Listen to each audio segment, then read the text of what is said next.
tulong. Kumbaga, who wants to be a millionaire? Call a friend. Okay yan ah. With 37 seconds to go here, here's that last play. I'm on the floor, I may be down, but I'm not yet out. He didn't lift that other foot, kaya hindi siya natawagan ng traveling. He asked for a timeout, nobody was challenging him, and he was given that 30-second timeout. Ayan, a timeout means time for San Mig Light, the low-calorie beer. Only $12.50 at a store near you. Muli po, kamusta kayong lahat mga kaibigan? Sa ating mga kababayan dyan sa gawing Rojas City, sa Dumaguete, ang ating kaibigan si Mayor Ping Remolyo. And of course, dyan sa gawing Sultan Kudarat, yung Takurong Sultan Kudarat. Magandang hapon po sa inyo lahat mga kaibigan. Welcome sa inyong bayan ng Superstars. Only 37 seconds remaining here in the quarter. Shell with its biggest lead of 8 points. And an opportunity to make it a double-digit lead. Well, really looking for more. Alam kay Dick using 3 big men now with Wilmer, Crisano, and Jun Limpot on the floor at the same time. Kelan, libre si Rayback, inikot si Marsan. That moves closer, Rayback from the top of the key. Yes. What a game today for Michael Rayback. And that's a 10-point lead right now. No fouls being asked from Shell because they're in the penalty. Ginebra can opt to go for the last shot here. They still have only one option. They go to Limpot. Here's June. Ilabas niya kay Helterbrand. He goes up. Yes, cuts that one down. 4 seconds remaining in the quarter. Alam ni Marsan yung time. He's gonna throw up this shot. Here's June. He gets away. He goes up all the way. Wala. Counted din ako pumasok. But nonetheless, Shell has had a magical quarter here behind the guns of Michael Rayback and Jerry Esplana. They have 12 apiece today, and Shell has an 8-point lead going into the final quarter.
And we walk you through the third quarter. Now it's just about time to begin the fourth quarter as we take a look at our scoring by quarters. Brought to you by QuickTime, the all-in-one glue technology by Loctite. A big third quarter, Dr. J, para to Shell. Well, tabla tayo at the end of the first half. So it was there that Shell made that big run. 22-14 to get an 8-point lead. The biggest lead was 10 points.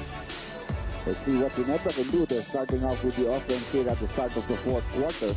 Balik na naman si Jackson dyan. There's Limpot. Wala pa rin mangyari kay Jun Limpot. I think they shouldn't force the situation on Limpot. It would be a good time to give him a rest now. Let him get his bearings. Kumbaga sa boxer, hiluna ito eh. Kaso sintek dito, hiluna, iniiwan mo pa rin. Maybe give Meneses a shot. Take out Limpot. and then put it back later on. Ito yung huling galaw ni Jun Limpot. Libre na. Pero mga mahina yung tira nga. That slow-mo play was brought to you by TLBB Text 135. If you can't say it, text it. For free activation, call 171. Telan is also back in the game. Inipo niya si Joel Tualan and Telan gets a wave. Splitting the defense here and it's back to a 10-point lead for Shell. You're in trouble when you let Mark Telan dribble with his left hand. He's not going to pass off. He's going to go to the basket. That's his favorite move. You let him go to the right, he has to pass off because he cannot take the ball up quickly. They're looking for Limpot again. And Jackson holds his ground here. Limpot talaga sumusubok na bitawan na naman ang bola. He really has to be replaced. They should even call a 20-second timeout and replace him. No? I mean, if they're going to insist to go to the play to him and he has botched it 5 times in a row, you better do something about it. At si Jackson naman, tinitin na lamang siya. Well, Jackson knows when to back off. When to defend hard or when to back off. Mali pa yung lundag ni Limpot. Tira ni Wainwright, wala. Crisano finally grabs the rebound. They already had their Meneses there at the scorer's table. Pero hindi pa lang siya makapasok dahil walang dead ball situation. Look at kay Dick, sabi niya, come on, push it up, push it up. Caguioa. Yes, sir. And now the two Phil-Am combining here, Helter Brand and Caguioa. They just maybe the spark that Ginebra needs to come back in his game. But see, what they're allowed to do is because they put pressure on Esplana, they let Jackson bring up the ball without anybody harassing him. Oh. So dahan-dahan sila magsiset ng half court yan eh. Tira ni Esplana, turn around, wala. Limpot gets the rebound. Ano ba si Limpot? Parang off-timing din. Hindi na rin makalundag, Dr. Maybe he's also tired. He might be tired. Ito si Caguioa. Wainwright, tinatawad. Ang ganda ng galaw. What a move. And he comes down hard on the floor. And that's what the fans love about this kid. Yeah, yung crossover dribble niya. He's a tough kid. Watch this move. Just an excellent crossover. Look at Wainwright getting away. And he just dives like a ballerina in the air. That slow-mo play was brought to you by TLDD Text 135. If you can't say it, text it for free activation. Call 171. Siya po ang third pick overall this year's ating draft. Mark Caguioa, surprise pick actually. Not much, he was not talked about much just before the drafting. But Ginebra just saw the kid's potential. So Vergel Meneses has been recalled to the scorer to the bench. So probably he was going to come in for Caguioa, no? Oh. Not for Jun Limpot. So they're going to stick it out with Jun there. Instead, iniupo si Wilmer Ong at pumasok si Magtulis. Magtulis, so. Nauna na si Vergel doon. Kanina pa nag-aantay si Vergel na makapasok doon. Pero wala nga dead ball situation. Ito, back-to-back puntos ang ginawa dito ni Caguioa. So, re-recall ngayon si Vergel. 13 puntos na po si Mark Caguioa. 4 in the final half. He had 9 to lead Ginebra. Good luck. First half. Another super full kasi tapal there by Alex Crisano. 5 seconds of shot clock ng Shell. Telan with that left-handed layup. Humihingi ng foul. And here come the Kings. Ito na, lumalaban na yung Ginebra. Tumatakbo na naman. Helter Brand looking for Limpot. They still want to try that play.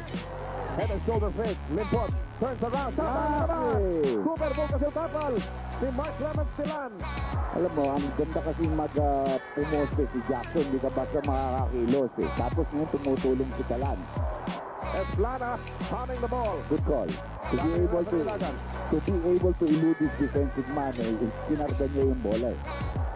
No move on the part of Coach Alan kay Dick here. And Limpot is still asking for the ball. Sabi niya, bigay mo ulit sa akin. Well, hindi naman naayaw yun eh. Eh, talagang siguro eh. Sabi niya, ito na naman si Caguioa. Lusot. Reverses. Wala. Jackson gets the rebound. That would have been spectacular. 9 minutes to go here. Inside the Jackson. Oh, nasa ng depensa.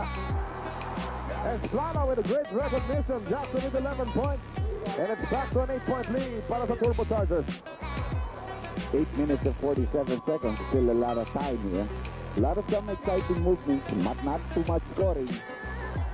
What a game again for Chris Jackson, Dr. J.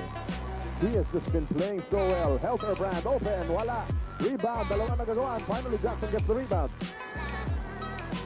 10 boards today for Stonewall. 8.5 remaining here. Telan, laban kay Crisano. They slow it down. Like a butcher. Bounce pass, muntik na maagaw, tuluyan na nakuha. Tumain si Wainwright. Jump ball. And underneath that pile, somewhere there, if he can find it, is the foot of Magtulis.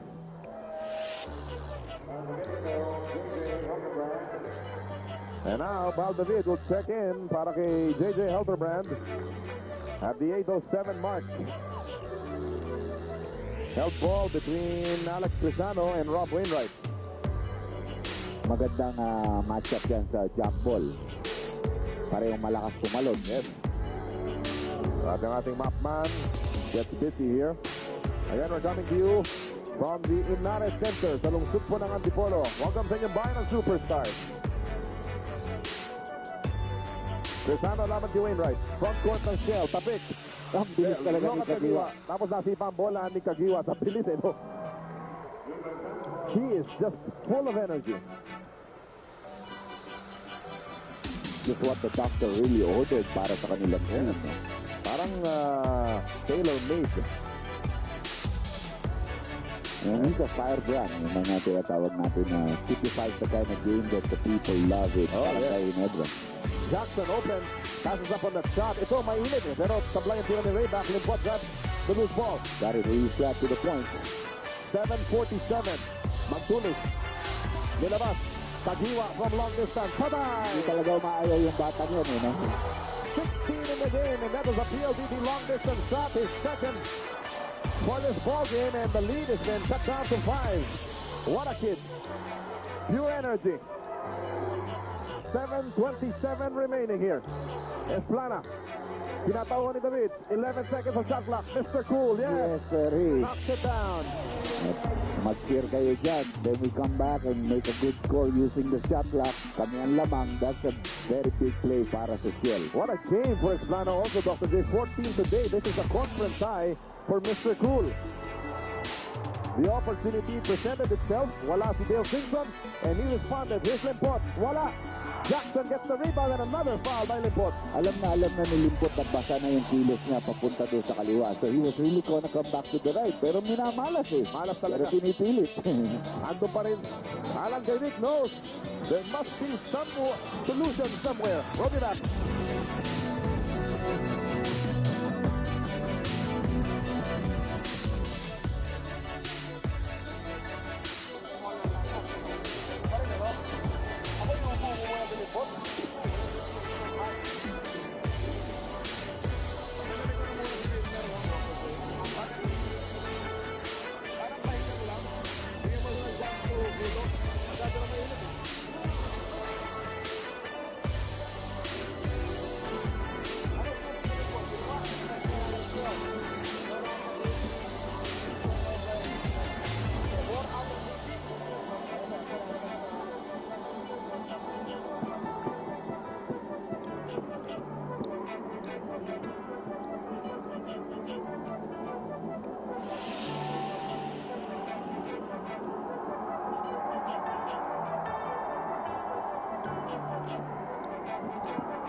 Dr. Trusted Alaksa, number 1 sa sakit ng katawan, doble visa, doble galing.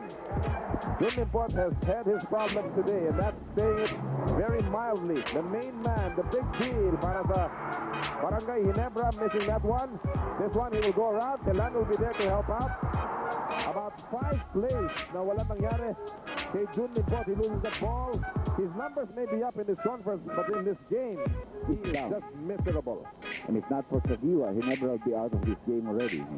Caguioa has played a good fourth quarter offensively. Marsan, kinaliwa. Kumanap lamang ng foul at ang malaki ang nating wit, si Banjo Calpito, ang tatawagan ng foul. Calpito just come in replacing Alex Crisano. 6 minutes and 40 seconds left dito sa ating fourth and final quarter. And we still do not see Veral Meneses here, Dr. J. Well, the reason is because Berhel is supposed to play the position that Caguioa is playing. There's no other adjustment being made.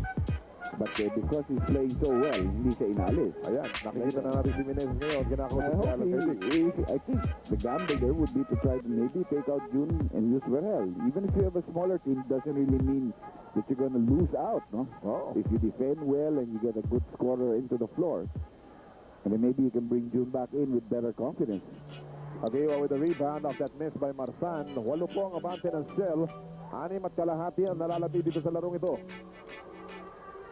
Barangay Ginebra led early in this ball game, but Shell has come back. We had a 30-all tie at the first half. Here's Limpot, laban kay Jackson. Soft move, wala pa rin. This is that one, Limpot is down on the floor. Hard fall. And Limpot, He's hurt, no? slowly, he's not even up yet. Yung kakapwersa niya against Jackson and Talan, doon siya nasaktan. He's not on the floor. Esplana, pinasa kay Jackson, inikot nila kay Esplana. Takes the shot, yes, Mr. Cool with 16 today. They need a timeout here. And Limpot is still on the floor. They need an injury timeout here. So he's hurt. When he landed, it was a hard fall. You know, at a certain point, pagpagod ka na. At gano'n na nangyayari sa'yo, frustrated ka pa. It will be a... Pag bumaksakit, medyo talagang ano na yun, dala na rin ang bago. Let's watch it again. Jim Limpot challenging against Jackson. Iikot siya dito. One-handed shot, wala. Then he will fall here. He will get the rebound, yes. Boom. And he comes down hard because he couldn't control it. He's still there. Hindi pa nila naiaalis siya rin. Watch it from another angle.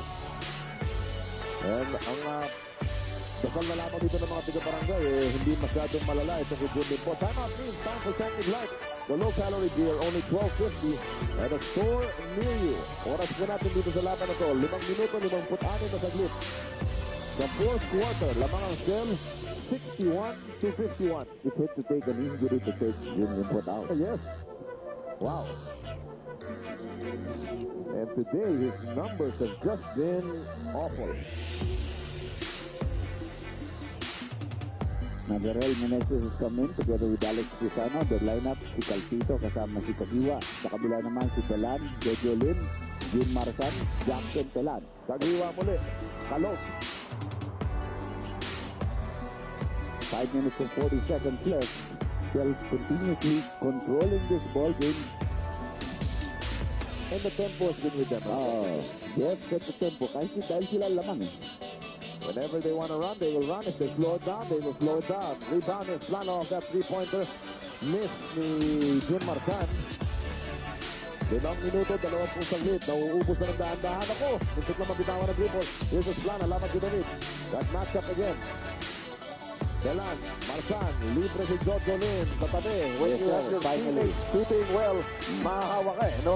And then, pag malaki na lamang mo, the pressure is off. Yes, lumalaki yung ring. So it becomes now a 12-point lead. 51 points only for Ginebra. Jella 63. Berhel asking for a pick from the opposite side. So he can make a pick and roll play. And now Jackson taking on Meneses. Caguioa traveling. And now nothing going right. Even for the guy, he was doing all the right moves. Well, ang tagal ng execution ng play nila, no? And then they were under time pressure to get off a shot. Esplana pumunta sa corner. Ando si David. Double team comes. They swing it around. Again, that familiar play. Lim outside shot short. Caguioa gets the rebound. This is a 12-point lead. Banjo Calpito. Challenge. He's in the shaded lane. He goes up. Yes. That was the shot that June couldn't get down to fall. That's right. I mean, alam natin kayang-kaya ni June yun, pero ayaw lang talaga pumasok. Calpito, a former Santa Lucia realtor, ending his first 2 points of the game, cutting down that Shell lead to 10. 4:10 remaining. Marsan, wide open. Yes, sir. It just becomes so much easier for the reserves or players off the bench to score once the lead has been established in the tempo of the game. And this is being done without Wainwright on the floor para sa Shell Turbochargers. Calpito, tapal na naman. Super Bowl kasi tapal ni Telan. Cresano is there. Winasiwa si Jun Marsan. David takes a long one. Rebound ni Calpito. Goes up with a one hand. Yes, 4 points. Off the bench para kay Banjo Calpito. Now they're gonna ask their players to press, no? It might be a little bit too late now with 3:30, but you can't say, no? Couple of steals, couple of defensive stops. Maybe Ginebra can get themselves back in this ball game. Jackson. Hindi mag-aapura yung shell na yan. Puro mga veterano yung mga nasa backcourt nila na yan. At ang bola na bitawan ni Jerry Plana off a tap there. It will go back to the Kings. And the Shell Turbochargers will take a timeout. They're watching the PBA on Viva TV.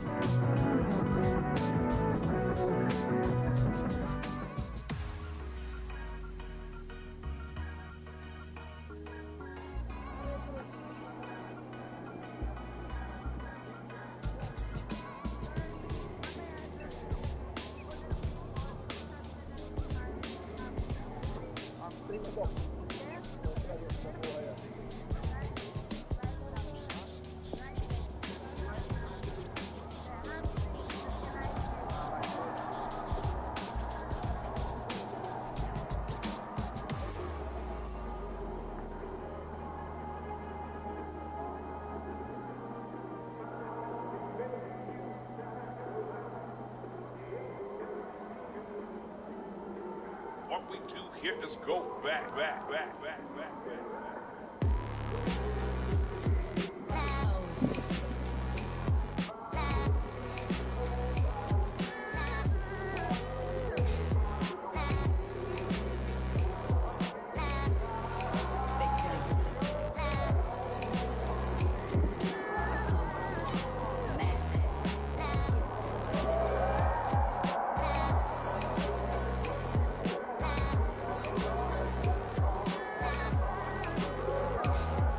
Welcome back, mga kaibigan, sa Go Sports, rather sa United Center.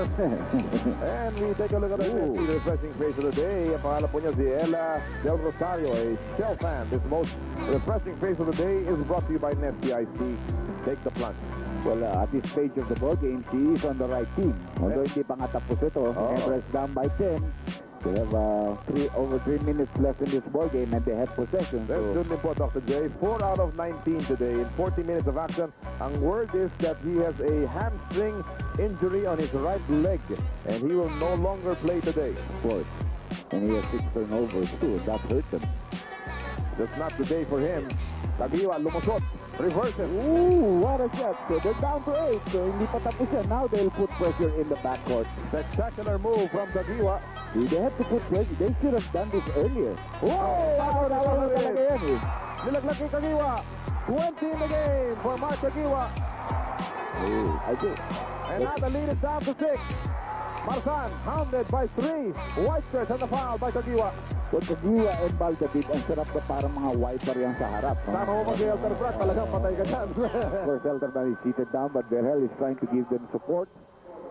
At the end of this game, we will be choosing our Viva Mineral Water best player of the game. Here's Mark Caguioa with a spectacular move up and under. And then a steal, 4 points in a row for this Glendale Community College standout, and the lead is down to 6. 2.5 remaining. Esplana, nagtatakang lumusot. Ando si Caguioa, triple team. Esplana is hounded. Marsan, long distance, wala. Rebound, tinapit, napunta kay Banjo, pasa kay Caguioa. Yes, there is. 22 in the game, 6 in a row, and the lead is down to 4.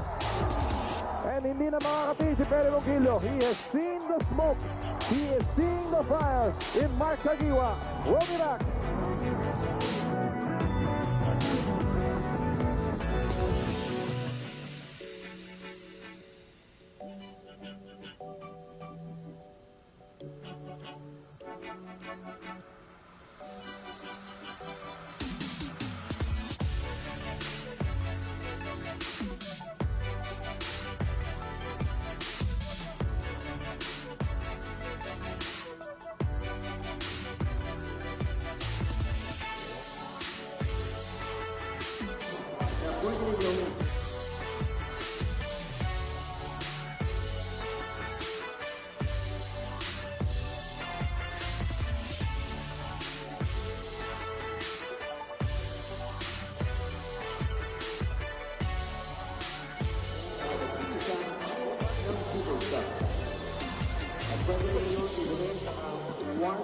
point was Sudan, the nice foundation for cancer patients.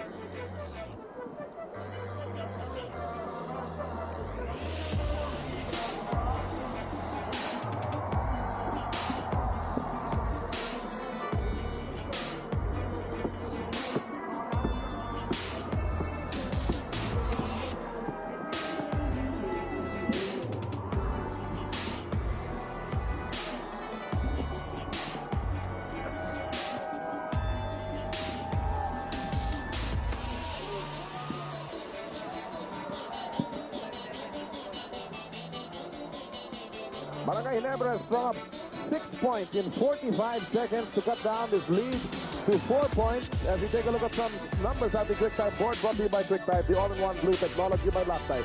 Still a 6 blocks compared to 1 for Barangay. Now that pressure is going to help them. Esplana is down at may tulak si Baldo Bitaw. Sabi ni referee Lagat, wala pa sa penalty ang Barangay Ginebra. That will put them in the penalty now. Panglima na rin yan ni Baldo Vid. The ball has to refrain from fouling out. They need him here in the end game. He has to put pressure, but he must not give up that quick foul. Let somebody else do it if it's going to happen. Jackson cannot inbound. And he will call another timeout here. 20-second timeout. Ni Coach Perry Ronquillo. Tama ka, Dr. J. Kanina pa dapat yung pressure na yun. I was thinking of that as much as the 5 minutes 50 mark because nothing was going for them in their half court. And if that, that blessing, masama nga yung injury kay Jude, but if they have a chance at this ball game, it's because he was taken out. He had to be taken out. Timeout means time for San Mig Light, the low-calorie beer. Only $12.50 at a store near you. If you talk about the player, of course, inimpot na iyo po. Blessing in disguise, Mark Caguioa scored 13 points in the fourth quarter. The same output ng Shell this entire quarter. Just what a ball game. 22 points for him today. A career high in his young professional career. Now, yung pressure dito ng Ginebra doesn't mean that they have to come up with steals, but they have to come up with defensive stops. There's plenty of time for them to get back in this ball game even without a steal. Here's Jackson. They're down by just 4. Jackson is going to stop his dribble if you put pressure on him. Yes. Wainwright against a smaller man. He goes up. Strong on that one. The ball tap. Napunta kami Meneses. Crisano has it. Inago ni Marsan. Wainwright is down on the floor. And let's see. Hell ball. But that was the ball of Ginebra. All he had to do was hold on to it. But good spotting on the part here of si Marsan para maagaw yung bola. Ito yung sinasabi mo. Bola na nila ito eh. Bilang boom. Sinundot ni Marsan. Baksak si Wainwright. Ando na naman si Crisano. Alam mo, actually, pinapakain ng Ginebra yung pinakain ng Shell sa San Miguel. Shell came back from a 20-point third-quarter deficit to win in overtime. They extended it 65 all. Right now, it's 65-61. A minute and 50 remaining. And a basket here just makes this anybody's ball game. Vito will go up. Challenges! No! Parang traveling pa nga yun eh, na pinagbigyan na lang siya, pero he did not make the layup. No? He had the chance. Yeah. It was actually a good shot. Here's Esplana. A minute and 30 remaining. Jerry. Nilabas si Marsan. Esplana has had a magnificent ball game today. 16, a conference high. He's inside. Mr. Goal! Yes, big basket. So how big was that missed layup on one end? It could have been 2 points. Now it's back to 6. 18 points today para kay Jerry Esplana. Here's Caguioa. He has 22. Isolation play. Jump shot. Way short. And that could be it, huh? With a minute and 5. Maybe Shell has weathered the storm. Just, if Ball is going to foul, that's sacrifice on his part because he's going to foul out. And Esplana will go to the line, Dr. J. Yeah. Si Helter Brand, kagad tinapik. You want to stop the clock. Not been a very good offensive night para kay Baldavid. Only 4 points today, 2 rebounds, rather 3 rebounds. And he has not been able to stop Jerry Esplana at all. At ngayon, si Helter Brand ang babalik sa laro with only 61 seconds to go. It's like 2-on-1 end. You cannot stop somebody and you cannot score, no? That's right. So, doon sa point guard position na yan. problema na naman yan. No? Si Helter Brand has also not been a scorer here. Only 2 points to combine. Si David sa si Helter Brand, 6 na puntos combined. Laban si Esplanang 18. There's some hope here. Yes, that's a 2-possession game. If he can make the next free throw, he makes it 3 possession, but still manageable with 61 seconds left in the ball game. And when you have a coach like Alan Taidik who can string up those three-pointers in a jiffy, he knows there's still hope. Narito si Helterbrand, nagmamadali, pababa. Push it, guys. Binigay niya kay Caguioa. Caguioa gets away from his man. He goes up 24 today para kay Caguioa. Then you want to put on the press. Maybe you want to foul Marsan. Yeah, you want to foul Marsan. You want to put him on the free throw line. There are people like you instead na pwede mong foulin. Si Jackson, iniwan nila ng libre, and Jackson has missed all his free throws today. And that'll send Jun Marsan to the line. Coach Alan Taidik talking to his young Turks there, Helterbrand and Caguioa. His Philam boys, as Marsan is given some pep talk naman ni Coach Perry Ronquillo. 50.3 seconds to go. Lamang ang Shell ng 5, 68-63. The victory here by Shell will bring them up to the top of the